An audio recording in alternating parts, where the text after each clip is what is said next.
News one India देख रहे हैं आप और आपके साथ मैं हूं अंशिका पाठक। बुलेटिन की शुरुआत करेंगे बड़ी खबर के साथ।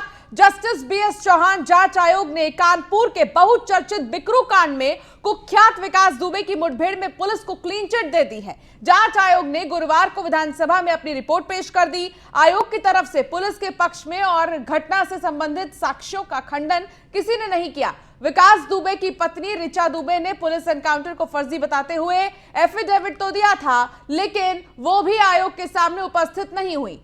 जस्टिस बीएस चौहान जांच आयोग को कुख्यात विकास दुबे पर स्थानीय पुलिस, राजस्व, प्रशासनिक अधिकारियों की मेहरबानी के पर्याप्त साक्ष्य मिले हैं। आयोग ने अपनी रिपोर्ट में कहा है कि विकास दुबे और उसके सहयोगी अधिकारियों के लगातार संपर्क में थे। रिपोर्ट में कहा गया कि स्थानीय पुलिस को विकास दुबे सुख सुविधाओं से संबंधित तमाम साजो सामान मुहैया कराता था। इन सुविधाओं के बदले स्थानीय पुलिस और राजस्व विभाग के अधिकारी विकास दुबे और उसके गैंग को संरक्षण देते थे। फिलहाल पुलिस को क्लीन चिट मिल गया है। बिकरू कांड मामले में, विकास दुबे मामले में, एनकाउंटर में पुलिस को क्लीन चिट। तो जांच आयोग ने यह रिपोर्ट पेश की है। बिकरू कांड से जुड़ी ये ताजा जानकारी आप तक हम पहुंचा रहे हैं।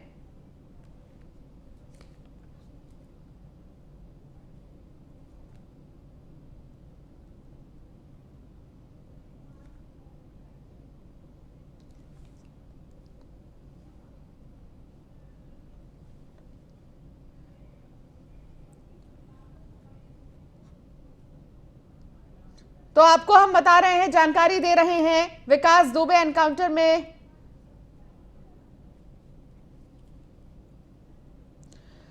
तो जिस तरीके से इस पूरे मामले में पुलिस को क्लीन चिट दे दिया गया है, तो अब विपक्षी ये कह रहे हैं कि पुलिस और अपराधियों की उत्तर प्रदेश में मिलीभगत रहती है। हमारे साथ कुछ खास मेहमान हैं बातचीत के लिए। इस पर हमारे साथ जुड़ गए हैं कपिल श्रीवास्तव, सपा के प्रवक्ता, पूर्व आईपीएस हमारे साथ जुड़ गए हैं सूर्य कुमार, और इसके साथ ही हमारे साथ नीलेश और हमारे संवाददाता जुड़ गए हैं।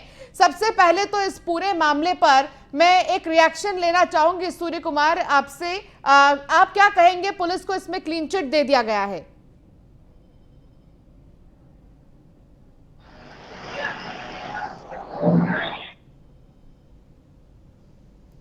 सूर्य कुमार शुक्ला जी, क्या आप तक हमारी आवाज पहुंच रही है?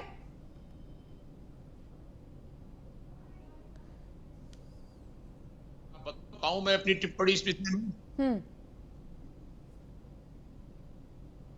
मेरा ये विचार है कि ये इस प्रकार की बातें, मेरी अपील है कि किसी को नहीं करनी चाहिए कि क्लीन चिट दे दी।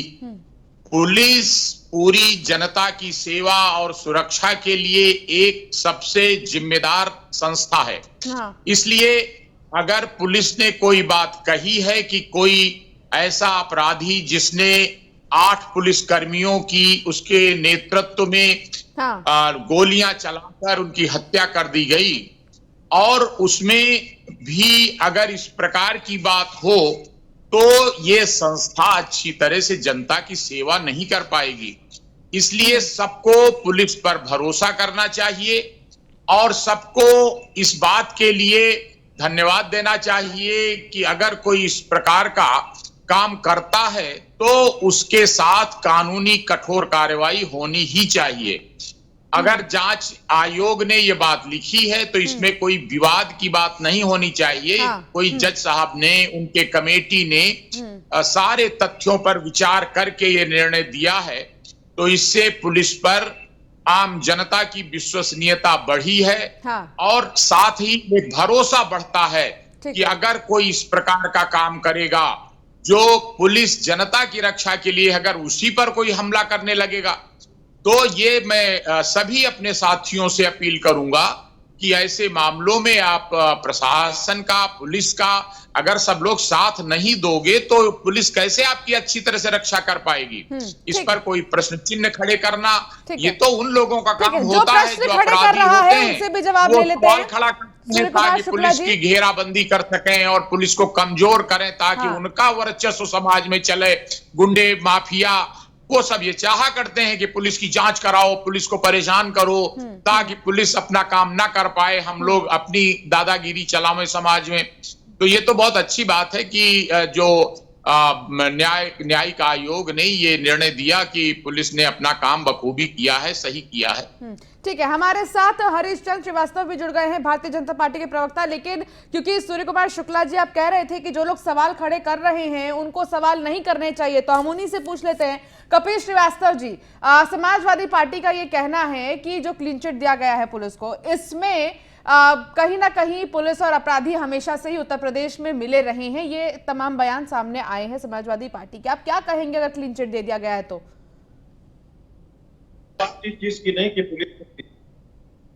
पुलिस ने अपने जिस तरीके से विद्युत कांड के अंदर कार्रवाई की थी वो विधि का शासन स्थापित करने के लिए, उसमें कहीं दो रहे, लेकिन पुलिस ने जिस तरीके से उस कार्रवाई के बाद या विकास दुबे के सरेंडर के बाद जिस तरीके के काम और या उस तरीके से उसके घर को गिरा करके को मिटाने के काम किए, इस पर कौन सी क्लीन चिट किसने दे दी?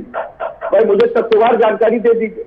मैं तो एक बात कह रहा हूँ, सूर्य प्रकाश जी तो कम से कम रिटायर्ड व्यक्ति हैं और उसी से निकले हैं, पुलिस से। मुझे ये बता दें कि जिस आयोग ने इनको किन किन बिंदुओं पर क्लीन चिट दे दी है, कम से कम ये जानकारी तो हो जाए कि रिपोर्ट में किस बात के लिए दिया गया। क्या इस बात के लिए दिया गया कि गाड़ी नहीं उलटनी चाहिए थी, उसमें पुलिस का कोई योगदान नहीं है? और या इसलिए दे दिया गया था कि अगर कोई कांड हुआ जिसपे आपने कार्रवाई की, फिर उसके बाद आप दबिश दे रहे हैं, तो आपने घटना स्थल को सबूतों को मिटाने की कोशिश क्यों की? क्योंकि अगर किसी छत से गोलीबारी की गई, किसी खिड़की से गोलीबारी की गई, किसी दरवाजे से गोलीबारी की गई, तो जो नक्शा नजरी आप बनाएंगे उस नक्शा नजरी को कैसे साबित करेंगे? कहेंगे कि इस दरवाजे से मारा गया और पता चला कि वहां पे आपने जमीन जो है वो बुलडोजर से गिरा के पतला कर दिया, तो दरवाजा कहां दिखा पाएंगे? कहां किसकी छत दिखाएंगे? तो मैं तो पूछ रहा हूँ कि आखिर किस बात का इन्होंने क्लीन चिट दे दिया? और ये इस पर क्यों नहीं बात हो रही है? ठीक है, इस पे ये सवाल फॉरवर्ड करूंगी मैं, ये सवाल मैं फॉरवर्ड करूंगी सूर्य कुमार जी के पास में। ठीक है कपिश जी, ये सवाल मैं सूर्य कुमार जी के पास फॉरवर्ड करूंगी, लेकिन उससे पहले हरीश चंद्र श्रीवास्तव भी हमारे साथ जुड़े हैं, एक रिएक्शन उनसे भी ले लेते हैं इस मामले पर। हरीश चंद्र जी, क्या कहेंगे आप, जो विपक्षी लगातार सवाल उठा रहे हैं इस पर? देखिए, जो लोग जो विपक्षी सवाल उठा रहे थे, इसी नाते उस पे जांच कमेटी बनी थी और उस जांच कमेटी ने सारे बिंदुओं पर जांच करने के उपरांत ये पाया कि जो पुलिस के ऊपर फर्जी मुठभेड़ के आरोप लगे वो गलत हैं और इसी की जांच हुई थी और जिसमें पुलिस को एक क्लीन चिट जांच कमेटी ने दिया है। तो सीधे माननीय उच्चतम न्यायालय के रिटायर्ड जज भी थे, रिटायर्ड डीजीपी भी थे, तो इन कम से कम जो विपक्षी दल के लोग हैं उनको तो इस बात पे भरोसा करना चाहिए कि जो सुप्रीम कोर्ट से रिटायर्ड जज और एक्स डीजीपी ऐसे लोगों ने जो जांच की और इतने लंबे समय तक उसके सारे पहलुओं पे जांच किया और उसके बाद उन्होंने रिपोर्ट दिया है, तो ऐसे में अब इस पे कोई सवाल उठाना मुझे नहीं लाजमी लगता। यदि विपक्ष का यही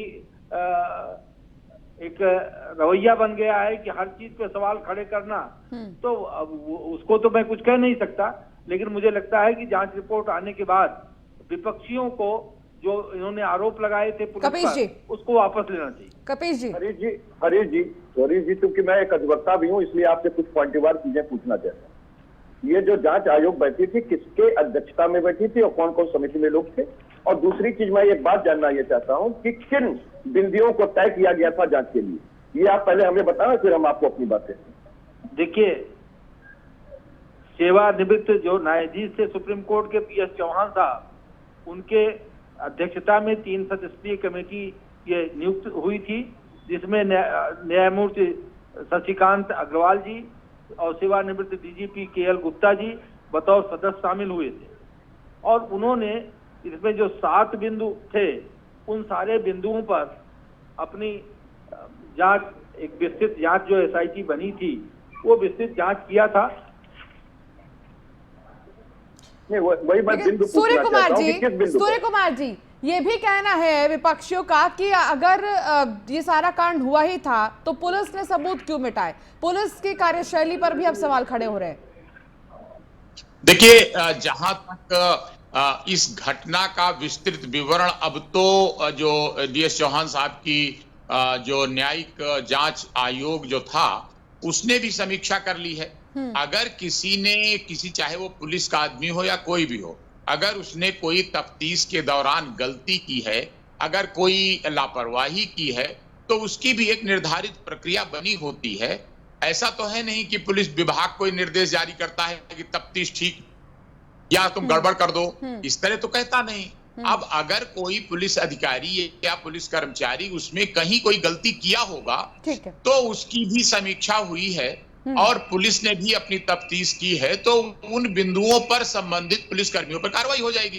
तो इसमें विवाद या कोई परेशानी खड़ी करने या कोई, लेकिन एक मामले में कहता हूं कि ठीक है, विपक्ष का यह कर्तव्य होता है कि वो अपना कोई विरोध जिन जिन बातों पर उनको शंका हो वो प्रकट करें, तो उससे हमारा लोकतंत्र मजबूत होता है। ठीक है, एक बार फिर से ये मामला उजागर हुआ है नीलेश, और फिर से तमाम आरोप और प्रत्यारोप का दौर देखा जा रहा है। 2022 में विधानसभा चुनाव है और उससे पहले वो मुद्दे अब सामने निकल कर आ रहे हैं जो लगभग बंद हो चुके थे। नीलेश, एक आखिरी कमेंट आपसे। मैंने अभी रिटायर्ड आईपीएस सुनील कुमार को सुना, उसके पहले मैंने सपा के प्रवक्ता को, पार्टी के प्रवक्ता को सुना। सुनील कुमार जी का कहना है कि पुलिस एक सबसे मजबूत जांच एजेंसी है जिसके ऊपर पब्लिक को भरोसा करना चाहिए था। बिकरू कांड में अगर हम पुलिस की भूमिका को देखें तो कहीं ना कहीं ये जो घटना हुई है वो पुलिस की मिली भगत से हुई है। मानते हैं कि जनता को पुलिस के ऊपर भरोसा रखना चाहिए। अगर जनता परेशान होती तो सबसे पहली इकाई होती है पुलिस के पास हो जाती है और न्याय की गुहार लगाती है। ऐसे में वो जब न्याय देने वाले किसी अपराधी के साथ मिल जाते हैं, उनको सूचना दी जाती है, जिसके बाद एक भयानक बिकरू कांड हो जाता है जिसमें 8 पुलिसकर्मी शहीद हो जाते हैं। उसके बाद अगर हम दूसरे पहलू को देखें तो दूसरी पहलू ये है कि जब विकास दुबे को मध्य प्रदेश से उत्तर प्रदेश लाया जा रहा था, उस समय जो पुलिसकर्मी टीम में तैनात थे, जब जिस समय वो गाड़ी पलटी और विकास दुबे भागने का प्रयास कर रहा था, मुठभेड़ हुई, मुठभेड़ में विकास दुबे को मारा गया। तो 2 पुलिसकर्मी थे, दोनों जगहों पर पुलिसकर्मी ही थे और दोनों पुलिसकर्मियों की अगर हम भूमिका देखें। ठीक है, लेकिन अब देखना होगा कि आखिर इस पूरे मामले में और भी क्या कुछ प्रतिक्रियाएं सामने आती है। आप सभी मेहमानों का हमारे साथ जुड़ने के लिए बहुत शुक्रिया और तमाम बातचीत के लिए भी। तो लगातार ये मसला अब उजागर हो रहा है और इसमें अब क्लीन चिट के बाद पुलिस को तमाम तरीके के जो आरोप है वो विपक्षियों की तरफ से लगाए जा रहे हैं। मेरठ में आपको बता दें कि निर्माण के लिए रिश्वत लेते हुए विकास प्राधिकरण के अधिकारी का वीडियो वायरल हो रहा है। वीडियो में साफ देखा जा सकता है कि विकास प्राधिकरण के जेई ओंकार शर्मा खुलेआम सड़क पर रिश्वत ले रहे हैं। ओंकार शर्मा पर आरोप है कि उन्होंने अवैध निर्माण के लिए 1 लाख रुपए की रिश्वत ली है। तो वहीं वीडियो में ओंकार शर्मा ये कह रहे हैं कि जल्द से जल्द ही काम निपटाया जाए जिसके चलते समस्या ना हो। हमने बेसमेंट का भी अब आके पूरा करा है। भैया देखो, थोड़ा सा मैं माफी चाहता हूँ, मैं तुमसे कहा मेरी स्थिति थोड़ी सी खराब होगी, वे भाग गए, मैं तो नहीं भगा। उन्होंने मुझे भी धमकाया, उन्होंने यार तुमने मेरी अभी ना बीच में कुछ भी पहले ऊपर होकर।